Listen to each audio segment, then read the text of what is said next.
These boys didn't do nothing. They didn't do nothing. They are not guilty of, of beating Tyre Nichols to death. Now, you might not remember this because A, it happened over 2 years ago, and B, it didn't get a huge amount of play in the media because, well, it did it first. When Tyre Nichols, when it first came out, I remember this because I remember following the story. When Tyre Nichols' death was first reported in the news, all the usual suspects, BLM, online lefties, anyone who hates white people, they all started foaming at the mouth thinking that this black guy got beat to death by white cops in Tennessee.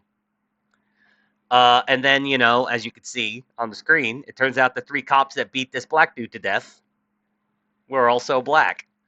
So some people still hung on to it a little bit for a little while about police brutality, that it doesn't really matter if the cop was black or white. This is a systemic racism problem. The police are racist, even black cops are racist, but it didn't catch on. And, people just kind of stopped talking about it because, well, again, it's kind of hard to play the cops are racist narrative when the cops that are accused of doing this thing were black. You know, when white cops shoot unarmed white men, which happens a lot in this country, you never hear about it on the news because nobody thinks it's racist, right? It's just more, black on black crime. Let's just call a spade a spade. Pun absolutely intended. But yeah, shout out to NBC News. A Tennessee jury cleared three former Memphis police officers Wednesday of all state charges stemming from the fatal beating of a black motorist that sparked protests across the country 2 years ago. Protest didn't last very long. I'm going to be 100% honest with you. Tadarius Bean, Demetrius Haley, and Justin Smith.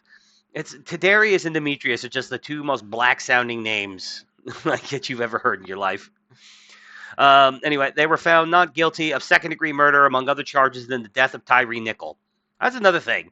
Here we've got, I need to see the jury makeup. I don't know who all sat on the jury, but let's just assume that the jury was made up of whites, mostly whites. There's probably some blacks on the jury. I don't know what the demographic breakdown of the jury was. But once again, we can't call the justice system racist because, it acquitted three black men of murder. So, yeah.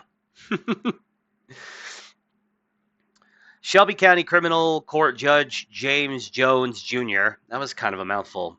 Judge James Jones Jr. Ordered the men released immediately, though the defendants are still on the hook for federal convictions connected to the beating death. Yeah, apparently they were convicted federally. Which, again, this story kind of fell off. I didn't follow it deeply. I followed it at first because I thought it was amusing watching like the mental gymnastics people had to do to try to make this still racist, even though it was black cops that did it to a black guy. The three officers cleared on Wednesday, and one-time colleagues Desmond Mills Jr. and Emmett Martin are set to be sentenced in federal court during the week of June 16th.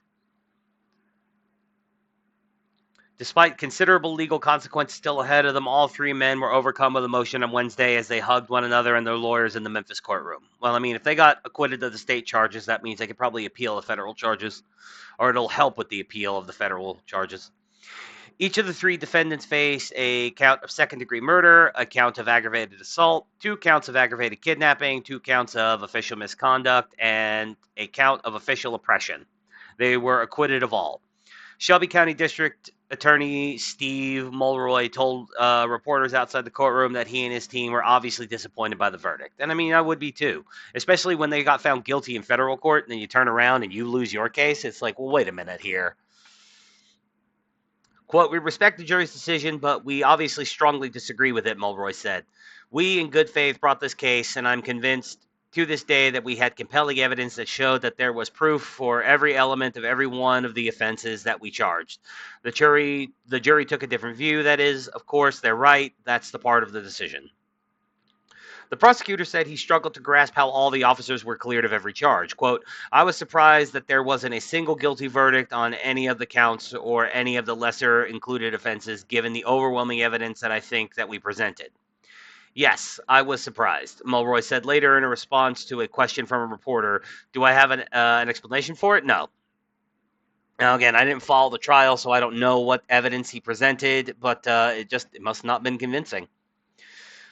You know, Ben Crump and Antonio Romanucci, lawyers for Nichols' family, called the decision a devastating miscarriage of justice in a statement. Quote, Tyre's life was stolen and his family was denied the justice they so deeply deserve. We are outraged and we know we are not alone, they said. I mean, these guys are still going to do time in federal prison, so it's not like justice has been, like, I get it, like, you want them, like, it to be on record in the Tennessee state courts that they were guilty, not just the federal courts, but I mean, prison time is prison time, right? NAACP President Derek Johnson also decried the verdict. Tyre and his family deserve true justice, not only in the courtroom but in Congress, by passing police reform legislation once and for all. Johnson said in a statement, traffic stops should never be a death sentence, and a badge should never ever be a shield to accountability. They were held accountable in federal court. Nichols, a FedEx employee and aspiring photographer, was pulled over on suspicion of reckless driving at 8:24 p.m. Central Time, January 7th of 2023. Get out the fucking car, get out the fucking car, an officer screamed as he pulled Nichols out of his car. I didn't do anything, Nichols responded. While Nichols was on the pavement, officers could be seen using pepper spray and a taser on him before he ran away.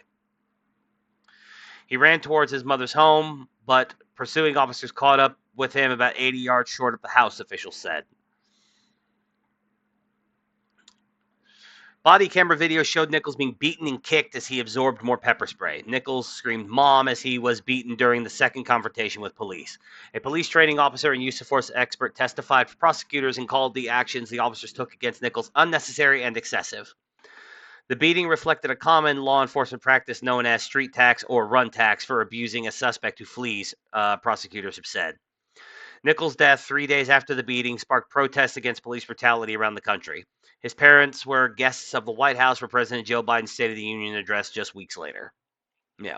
So, like I said, these guys, they're still going to get punished for what they did, and they clearly went too far.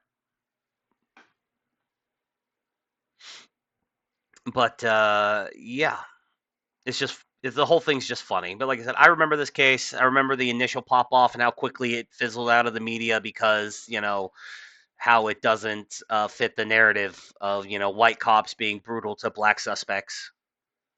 It is what it is. Anyway, feel free to comment. Tell me how much of a racist bigot I am down in the comments below, and then smash a like button. Or fuck, smash the dislike button. Smash it. Smash either one. I'm okay with either one.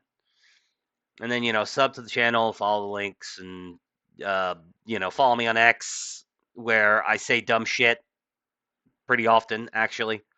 It's a good time. We're having a good time here.